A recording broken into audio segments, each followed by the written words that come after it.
তো আমি সকাল সকাল মিঠি টিফিন রেডি করে দিয়েছি। মিঠি স্কুল বেরাবে, তার জন্য খাবার। Good morning. তো আমি মিঠিকে আজকে টিফিনে করে দিয়েছিলাম আলু মটরের সবজি, দেখুন টমেটো আর নুন মিষ্টি দিয়ে, ঠিক আছে করলাম। রুটি করে দিয়েছি, রুটি আর আলু মটরের তরকারি। একবার দেখায়, এই হলো আমার কালকে দুধে পুলি পিঠেটা। Good morning everyone, Asima daily blogging চ্যানেলে আবার একটা নতুন ভিডিওতে আপনাদের সকলকে জানাই স্বাগত। আশা করবো আপনারা সকলে খুব ভালো আছেন। শুভ মকর সংক্রান্তি শুভেচ্ছা সকলকে রইল। আর আজ থেকে মিঠি স্কুল শুরু। তো আমার আজকে ভিডিওটা আমি আজ এখন থেকে শুরু করছি। আর আজকে হলো শুভ মকর সংক্রান্তি। আর মকর সংক্রান্তি আজকে হয়ে গেল টাইম সোমবার, এখন টাইম চলছে 6:55। আমি আমার ব্লগটা এখন থেকে শুরু করলাম। অবশ্যই আমার সঙ্গে থাকবেন, না দেখতে পারেন আজকের ব্লগটা। সো আমি এখন করছি অ্যাপেল সাইডার ভিনিগার আমার নিজের জন্য। আমি একটু অ্যাপেল সাইডার ভিনিগার সঙ্গে চিয়া সিডস এই যে গরম জলে গুলে মিশিয়ে খাবো। আর ওর জন্য বসিয়ে দিয়েছি একটু চা। তো অবশ্যই কন্টিনিউ করবো ভিডিওটা। তো চারদিক ঘন কুয়াশায় একেবারে আচ্ছন্ন। আর আমরা এখন শুরু করেছি মিঠির স্কুলের দিকে। হঠাৎই স্কুল থেকে ফোন এসেছিল যে মিঠির শরীরটা হঠাৎ খুব খারাপ হয়ে গেছে। মিঠির খুবই বমি করছে, খুব কষ্ট হচ্ছে, জামা টামা অলরেডি ভিজে গেছে, স্যাররা বারবার ফোন করছে। তো আমরা এখন এই কুয়াশার মধ্যেই যাচ্ছি, কিছু করার নেই।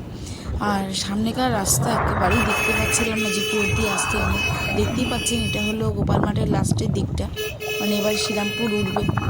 তো আমরা ওই আর কি যাচ্ছিলাম, সঙ্গে কি আর করব। তারপর গিয়ে দেখলাম সত্যি খুব কষ্ট হচ্ছে। তো ব্লগটা দেখতে থাকুন, তাহলে আপনারা বুঝতে পারবেন।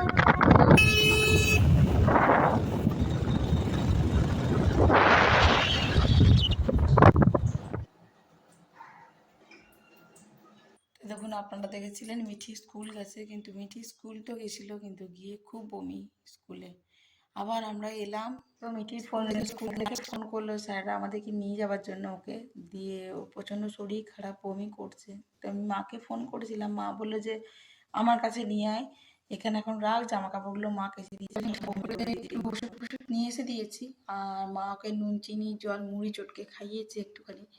আর একটু চট করে সবজি টবজি নিয়ে আসলাম, কেন মা একা কত দিকে করবে। দিয়ে আমি এখন ওই রান্নাটা একটু বসিয়ে দেবো। তো অবশ্যই সঙ্গে থাকবেন। এখন বাজলো ঘড়িতে 2টো, বুঝতেই পারছেন। আর আমাদের লাঞ্চে এবার সবাই বসবে। তো এই আলু ভাজা বেগুন ভাজা, যেহেতু সকালে বেগুন খাই না, আর এই মাছই নিয়ে আসা হয়েছে, যাতে বড় মাছ নিয়ে আসেনি আমি ইচ্ছা করি। তো ফুলকপি আলু পেঁপে দিয়ে মাছের ঝোল, শাকের ঘন্ট, এই যে শাকের ঘন্ট। আর এটা বাবার জন্য পেঁপে ফুলকপি দিয়ে মাছের ঝোল। তো চলুন আমরা লাঞ্চটা করে নিই, আবার ভিডিওটা কন্টিনিউ করবো। আমাদেরকে আবার ফিরতে হবে ফিরিঙ্গি। তো সো গুড ইভিনিং এভরিওয়ান, সকলকে জানাই। আর এখন টাইম হয়েছে 8:05। আমরা অনেকক্ষণই এসেছি, আমি একটু এসে শুয়েছিলাম চুপ করে। তো তারপর চাটা করলাম, মিঠিকে একটুখানি জল। চলুন দেখাই, রাতে এসে আমি করলাম ভাত, ওরা 3জনে খাবে। এদিকে করলাম আলু পোস্ত, একদম এখনো পর্যন্ত ধোঁয়া উঠছে গরম গরম। আর সকালে তো আমি দেখিয়েছিলাম আপনাদেরকে আলু মটরের তরকারি দিয়ে শাশুড়ি মা খেয়েছিল, আমি তো আসতে পারিনি। আর এই যে মা ডাল করেছিল, তড়কা লাগানো ডাল, তো এটা মিঠিকে আমি এখন আর দেবো না। আর আমি এখন একটু সেদ্ধ ডাল করলাম, হলুদ দিইনি, নুন কাঁচা লঙ্কা দিয়ে সেদ্ধ ডাল করেছি, এটা খাবে। আর মিঠির জন্য রেখেছি সেদ্ধ আলু, ওকে ওই দিয়ে ভাত দেবো। ওকে আমি পোস্তটা দেবো না, পোস্তটা এই জিনিস তো বমি করলে না দেওয়াটাই বেটার। তো এই হলো আমার রাতের ডিনার রেডি করেছি, আপনাদেরকে দেখালাম।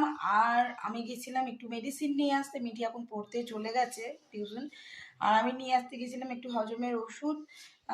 ঘরে রোদ তো লেগেই থাকে ধরুন। তো সেই জন্য আমি নিয়ে আসতে গেছিলাম, নিয়ে টিয়ে এসে তবে রান্না করলাম। তো আজকের মতন এইটুকুই। ব্লগটা এখানেই এড করছি, আজকের ব্লগটা। ভালো লাগলে অবশ্যই লাইক কমেন্ট শেয়ার করবেন। আর যদি আমার নতুন বন্ধু হয়ে থাকেন, সো প্লিজ আমার চ্যানেলটি সাবস্ক্রাইব করা বিশেষভাবে অনুরোধ রইল। সকলে খুব ভালো থাকবেন, সুস্থ থাকবেন। এখনো রাতে ডিনার আমি বসাইনি, রাতে ডিনারে আজকে ডাল আর সেদ্ধ ভাতই করবো, কেন